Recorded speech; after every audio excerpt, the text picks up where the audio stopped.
Olá, meus irmãos, sejam bem-vindos a mais um estudo do Evangelho de Jesus. Para este momento, escolhemos uma passagem que se encontra no Evangelho de Lucas, capítulo 22, versículos 14 a 19.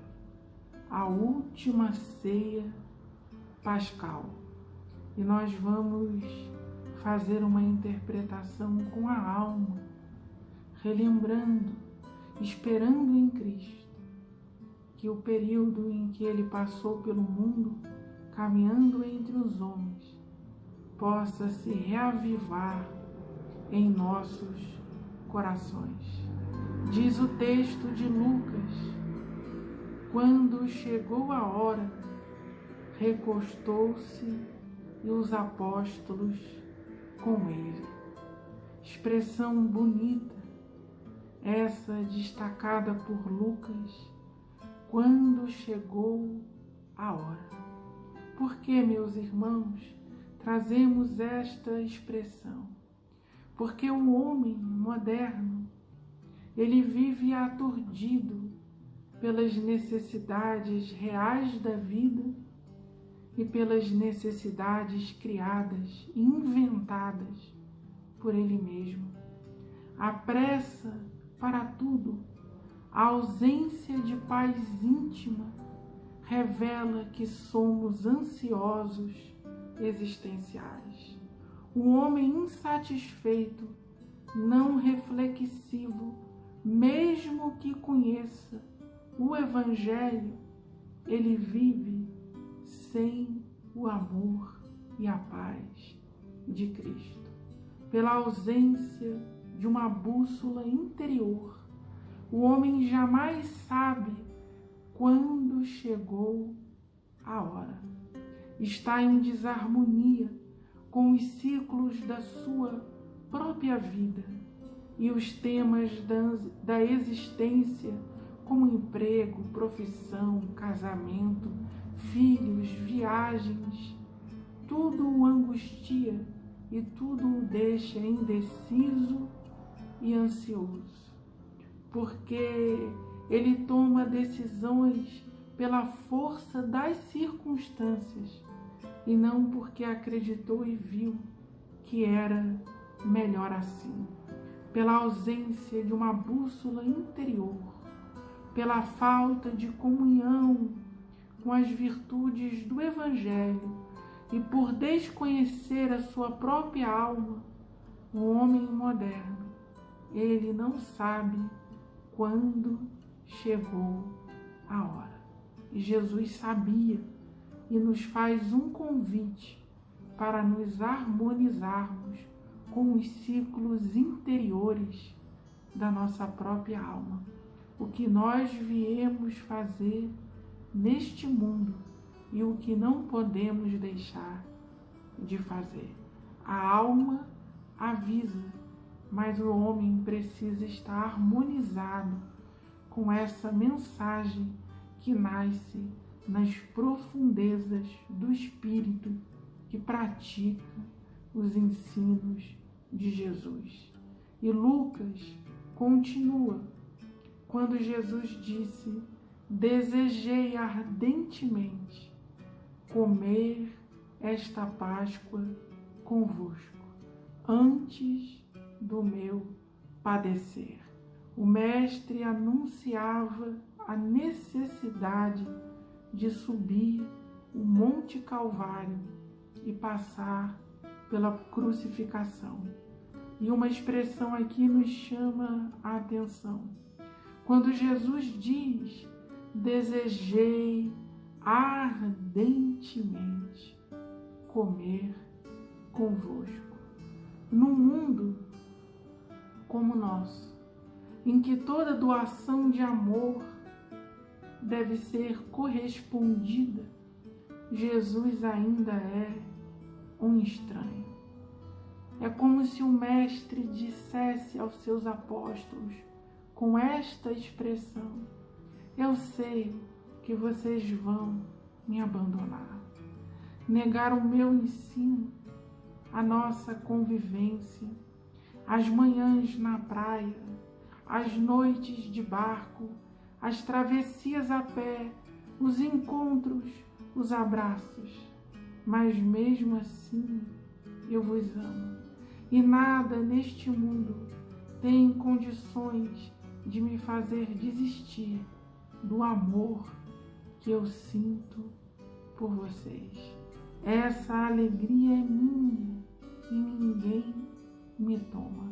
Eu não vos amo porque vocês me amam. Eu vos amo porque eu conheço o amor do nosso Pai. Quem neste mundo, meus irmãos, às portas de ser machucado, diz aos seus amigos mais íntimos: desejei comer ardentemente convosco. A vergonha de ser luz do mundo nos inibe até mesmo diante de quem a gente diz amar. Então Jesus nos convida a um amor que eu amo as pessoas, não conforme o caráter delas, mas eu as amo pelo meu caráter modificado em Cristo Jesus. E Lucas continua a sua belíssima narrativa. Pois eu vos digo que não mais a comerei até que se cumpra no reino de Deus. E aqui nós destacamos uma importante expressão dita por Jesus: não mais comerei até que se cumpra no reino de Deus. Jesus diz que aquele momento só se repetiria quando o reino de Deus estivesse instalado no coração dos homens e, consequentemente, sobre a terra. Inegavelmente, o Evangelho conheceu seu ápice no mundo quando Jesus encarnou entre os homens. Ali nós experimentamos uma comunhão de amor jamais vista, e muito tolo seria qualquer homem que dissesse estar presente hoje no mundo aquele grau de compaixão e ternura que Jesus compartilhava com seus apóstolos.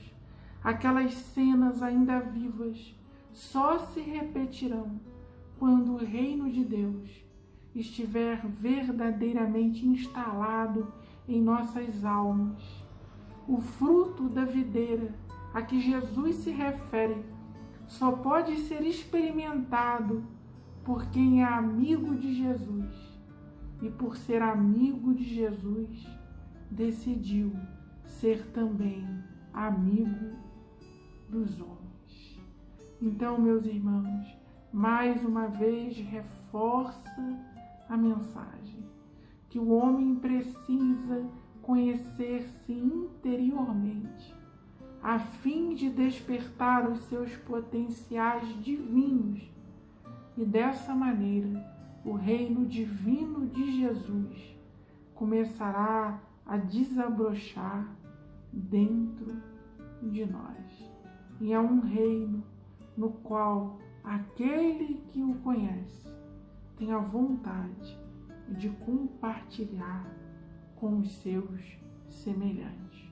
O homem que não acredita na humanidade, um homem que desiste dos seus irmãos e vive a julgá-los constantemente e está preso aos dogmas religiosos e às ilusões teológicas.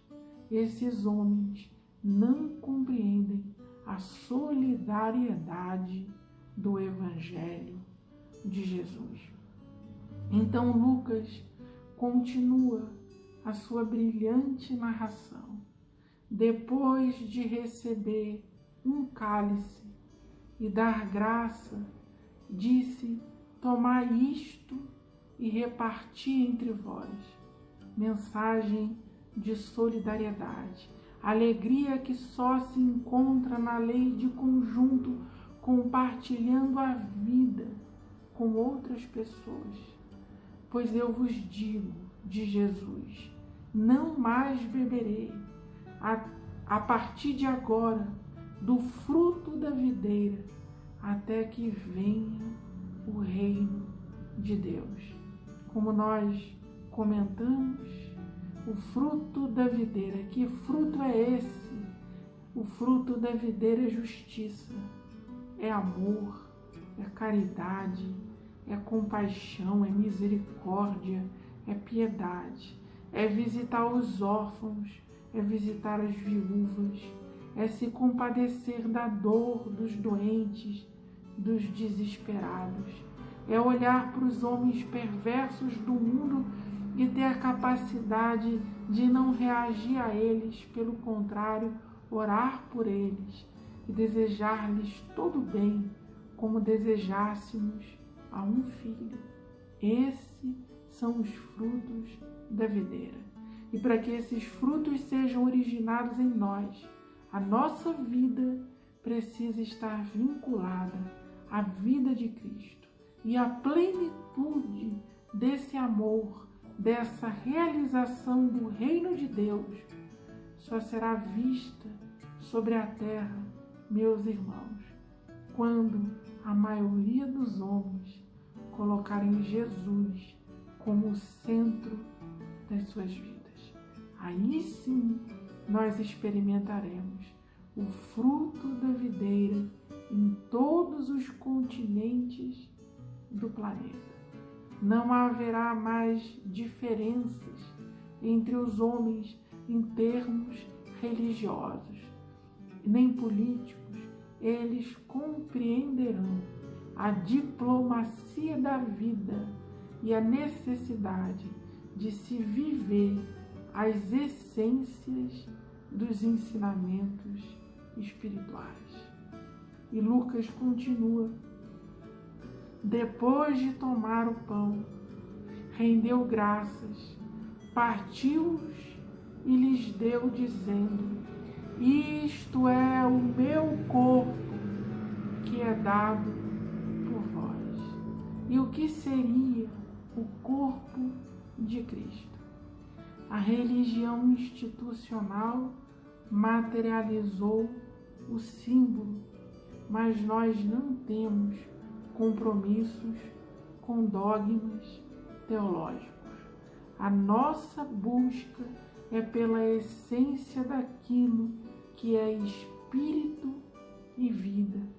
Sem um corpo de carne, os homens não conheceriam a expressão de Jesus no mundo. E o que Jesus fez ao se expressar no mundo? Como Jesus viveu? Como Jesus viveu, meus irmãos? Lembremos dos atos, das palavras e do modo de caminhar de nosso Mestre. Todas as vezes que alguém revive o ensino de Jesus, que é a expressão dele no mundo, o Cristo se expressa através dessa pessoa. Gente que ama, gente que serve, gente que perdoa, gente que se compadece, gente que gosta de gente. Aí nós vemos a expressão do amor de Jesus sobre o mundo. E nós não precisamos frequentar, nós não precisamos estar em nenhum lugar em especial. Basta trazer esta expressão de piedade e de amor na própria alma que Cristo se expressa através da nossa própria vida. Então, simplificando o Evangelho, nós vemos que o ensino de Jesus é para todo mundo. E Lucas descreve mais uma fala do nosso Mestre. Quando Jesus reparte o pão, ele diz assim: fazei isto para a minha memória. Mas não é o simples gesto de repartir o pão de qualquer maneira. Há um significado profundo, porque Jesus diz: fazei isto para a minha memória.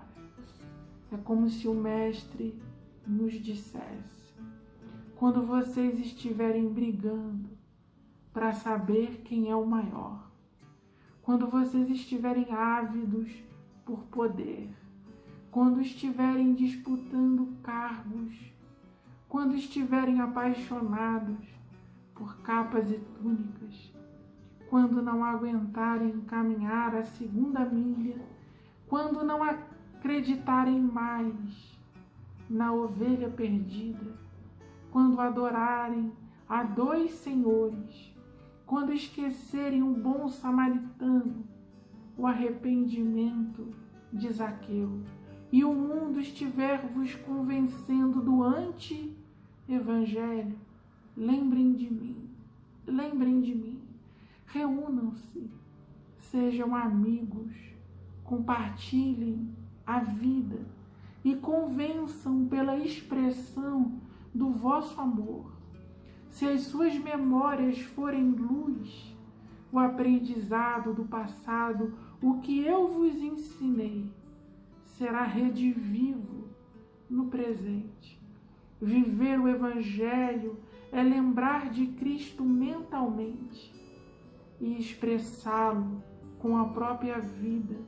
Nós lembramos, meu irmão, nós lembramos de tanta bobagem, nós lembramos de tanta inutilidade, de tantas coisas que não se aproveitam, que só nos trazem angústia e amargura. E Jesus faz uma proposta: substitua tudo isso, substitua o que não é meu por aquilo que me pertence. Quando as vossas memórias estiverem cheias de dor, de sofrimento, quando vocês quiserem desistir da vida, quando vocês não acreditarem mais nos homens, quando vocês estiverem apaixonados por tudo aquilo que perece e esquecerem a mensagem do meu reino e estiverem praticando o anti-evangelho, lembrem de mim.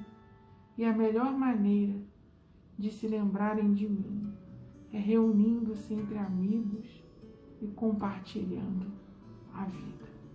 Essa é a mensagem de Jesus, meus irmãos.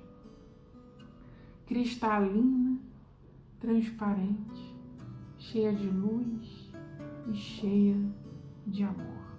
E com quem nós devemos compartilhar o pão de cada dia, os momentos mais aconchegantes, mais íntimos.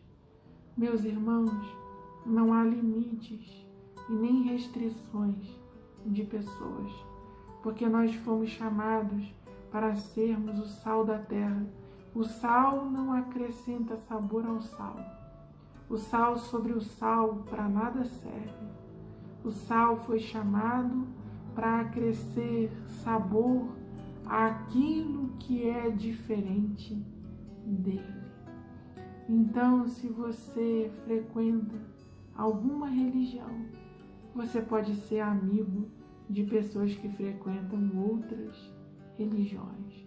Você pode ser amigo de pessoas que têm a idade, a classe social, a profissão diferentes de você, porque não são essas coisas que ditam a afinidade, mas sobretudo o coração. Quem é amigo de Jesus tem muita vontade de ser amigo dos homens. Essa é a mensagem. Que Jesus nos abençoe, nos ilumine, nos guarde e nos proteja. Muita paz e muito amor, meus irmãos.